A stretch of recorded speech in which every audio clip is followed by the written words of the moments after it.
this is Rick from For Community, creating community spaces so you can connect with others and also with God. When I was in high school, I spent my summers working at a summer camp called Circle Square Ranch. It was a camp where we taught kids how to ride horses. And by we, I don't really mean me. I wasn't teaching anyone how to ride a horse because I grew up in Toronto riding buses. I happen to be a counselor and the recreation guy. I learned something about horses in a spectacular way one night, something I had no idea about. We had two kinds of horses at the camp where I was working. There were the kinds that the kids and the staff rode. I think they were called quarter horses. I have no idea what that even means. And then we had two work horses that pulled the wagon, and we kept them in different paddocks.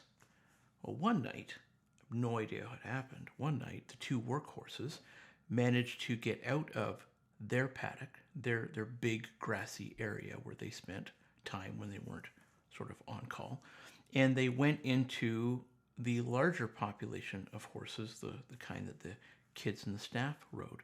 And then all night long, we were hearing the horses whining and what sounded like horses getting kicked in the side and falling on the ground and like whinnying and whining and whatever. It sounded like it was a fight and pain.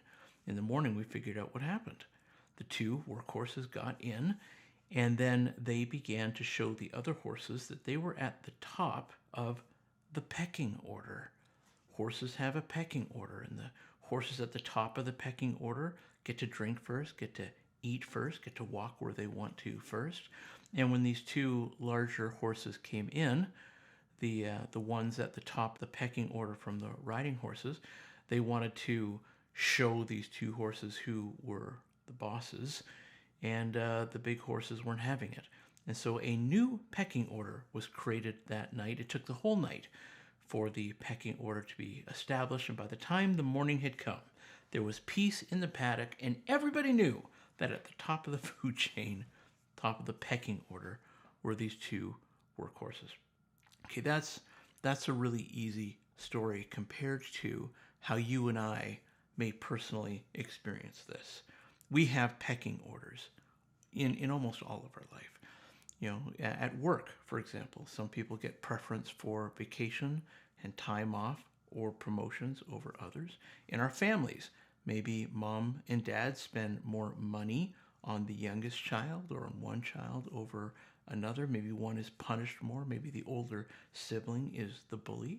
And even at church, if we go to church, the long-standing stakeholders make their voice known when things are changing and they don't like it. Pecking order.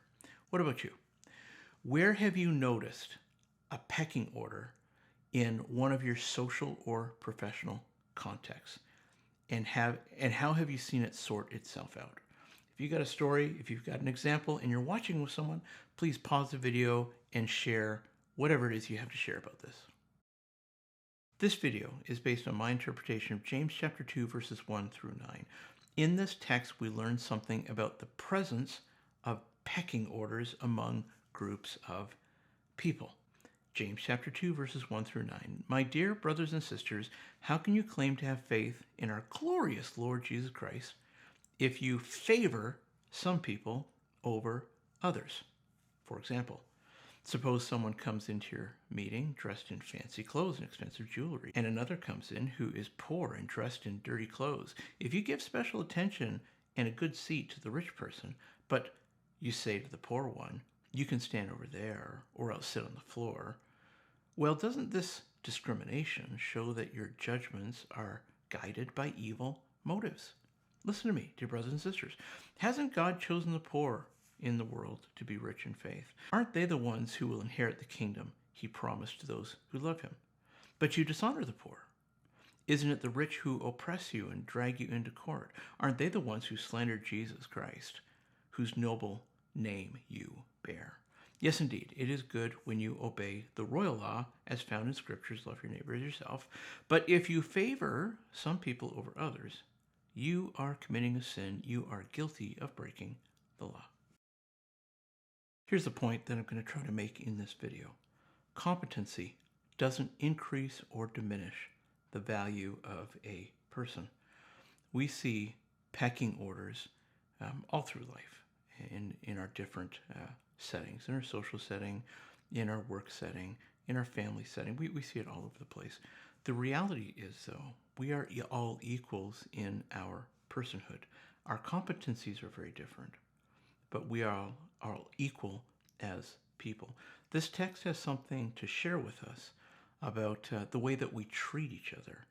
And sometimes we treat each other preferencing competencies or preferencing aesthetics and completely not taking into account the value of just the nature of what a person actually is.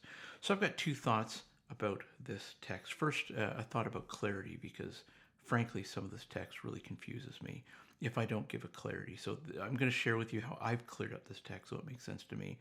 And then the second one, I'm going to give you a tip on maybe an application of what to take away. So let's start here. First, let's talk about some clarity.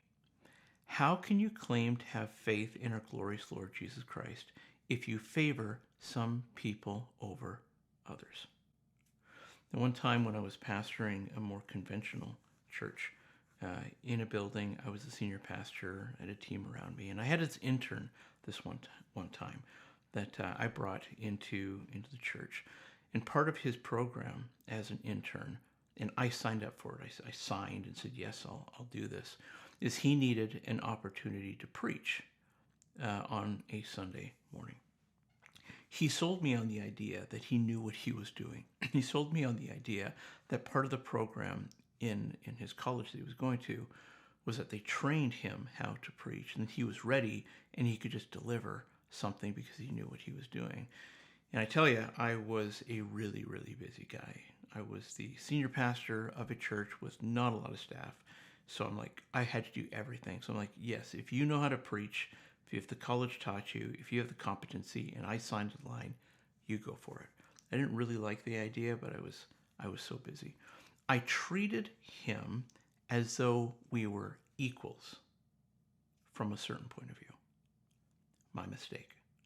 He showed up to the platform with no notes and a story about how he was too busy to prepare.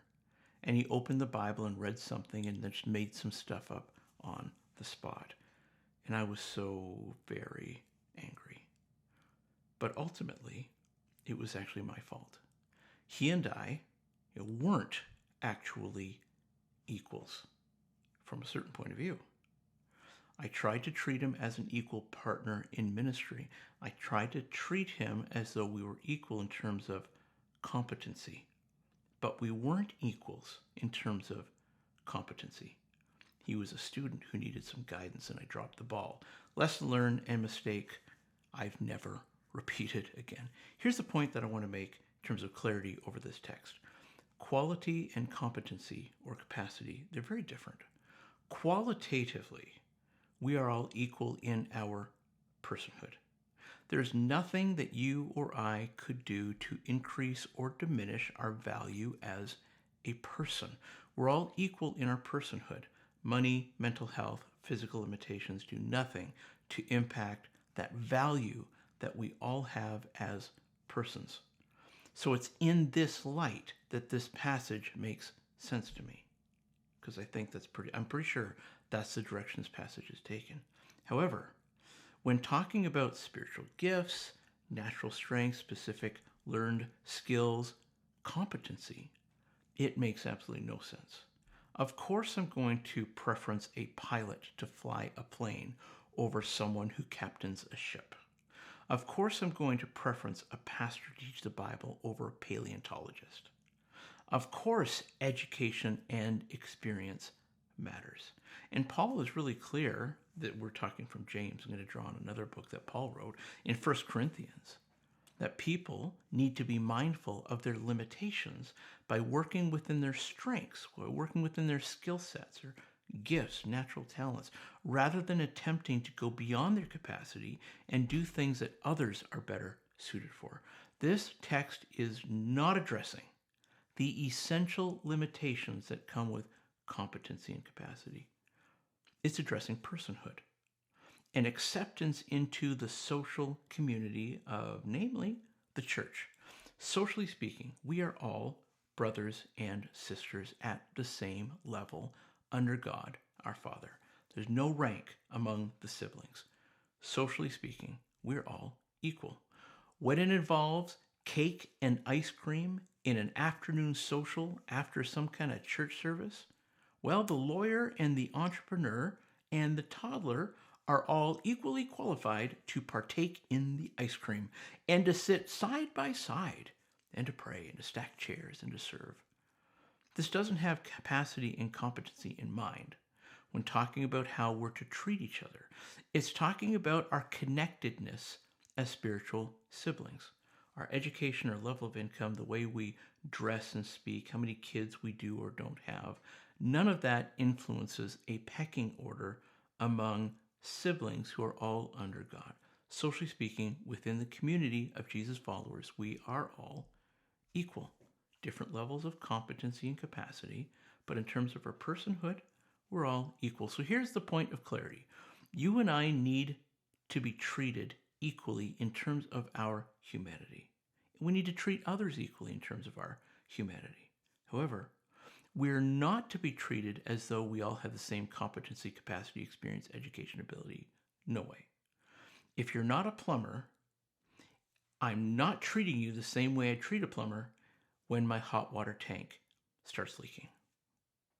Competency and personhood are two different things. Okay, so that aside now that we know we're talking about personhood and the quality of a person, you are more than what you do. You're worth more. You're more valuable. There's more to you. You're deeper than what you do. Some people have a hard time with that because we do so much that our identity is formed by what we do. But you are more. You're more than that. So this leads me, after this point of clarity, this leads me to sort of the application, the thing that I think this text is really sharing with us. Humility is a really great idea. I think this is the application. The text says, but if you favor some people over others, you're committing a sin. You are guilty of breaking the law. Notice the idea here about what it means to be a breaker of the law, namely God's law, namely the Ten Commandments. To understand this, let's talk about what's at stake. Anyone who perfectly upholds all of the commandments is awarded with eternal life with God in infinite bliss and perfection. Prove you're perfect and you're awarded with an eternity of perfection. However, the stipulation is that every single part of the law, including every nuance, needs to be kept. I mean, we're literally talking about perfection. If at any point someone messes up on just one of the little details, the entire law no longer makes any sense for them because they have no possibility of appealing to the perfection found in the law. They can't obtain a wonderful eternity based on their entry to it, due to perfection. Doesn't work anymore. The law doesn't work for them anymore. Break just one part of it and it's over. The whole law is broken. It doesn't work for you anymore. You're not perfect. Which is why we all need Jesus, so that the path to God for us is faith and forgiveness, because we're not perfect. Okay, so to summarize, break just one part of it and we've broken the whole thing because it just doesn't work for us anymore. Now here's where humility comes in. Not a single one of us has the capacity to fully keep the law. All of us have broken it. All of us are in deep doo-doo. We have a problem. We who drive nice cars and live in fancy homes have the same problem as we who eat hot dogs and craft dinner every meal and maybe live in a shelter. In the passage, we're given a picture of how Jesus followers are treating other Jesus followers when they gather. The people with money were treated as though they were the law keepers. They were the one above everybody else because they were perfect. And James says, hold on, that's not what's going on here. Spiritually speaking, within God's family, we are all equally in need of Jesus. There's nobody better than another. Spiritually speaking, we all have a problem. Actually, we all have identically the same problem, which is we're not perfect. And there's only one way to God for those of us who aren't perfect, which is all of us, and that's faith in Jesus. The broke and the rich show up in the same line, and one doesn't have preference over the other. In this text, part of what we see is the person without money is actually given slight preference because they're less blinded by their own success, and they can more easily spot the problem that they have and the answer that Jesus provides. But outside of that, there is really no preference at all. It's not better to be poor or rich. Both are equal. We are all in need of Jesus because we all got the same problem. Okay, so what do we do about this? I think we choose humility in the way that we interact with all of the people around us. We choose humility in the way we interact with the people that think differently than us, dress differently than us, look differently than us. We treat everybody with humility. Humility becomes a choice. Humility becomes a discipline. When we're out of the workplace and life's no longer about competency and skill set, when we're into the social zone of life, when we're into spiritual and social consideration, we've all got the same problem, and there's only one solution, the same solution for us all, and it is humiliating. It's truly humiliating. There's nothing we can do to earn eternity and get connected with God. We need to accept that we're just as needy as the people we see around us, and we are at the same level of fault for Jesus choosing to go to the cross. That is never a position of grandeur. That is never any upward mobility for us to kind of sit on a pedestal above anybody else. We are all, every single one of us, at the same level of fault for Jesus choosing to go to the cross. Okay, let's summarize this. Regarding our personhood, we're all equal. There's nothing we can do to increase or decrease the value we have as persons. We have different competencies, and we certainly preference those with competencies to do specific jobs. But when it comes to a social setting, our community, us as Jesus followers, we're really all equal. And when I say that we're all equal, I don't mean we're all equally good and perfect. I mean that we're all in the position of needing to adopt a healthy humility about ourselves because we're all equally part of the reason why Jesus chose to go to the cross. And that, my friends, is absolutely humiliating and absolutely no reason for us to form any kind of pecking order when we're with other people. No reason at all for us to put our noses up in the air when we walk by anybody else. We all equally contributed to Jesus' choice to go to the cross. Okay, now I hope that you come up with a different interpretation when you read through this text than I do, because I'm going to love to hear your interpretation this coming Sunday when we connect on Zoom. And by the way, when we connect on Zoom, it is an open mic, and near the beginning of our meeting, it's an open mic. You come and talk about whatever you want to talk about in a way that would help you connect with the other people that are coming out. So we'll take the conversation wherever you want to go. But hopefully also you have a different interpretation of this, and maybe this will also be part of our discussion. Okay, that's it from me to you for now. Would you please like? Would you please share? Would you please subscribe? Would you please also ask for the link? Yeah, we meet 2 times on Sundays, 10:30 a.m., really for anybody, and 6 o'clock p.m. is just for men. For community, creating community spaces so you can connect with others and also with God.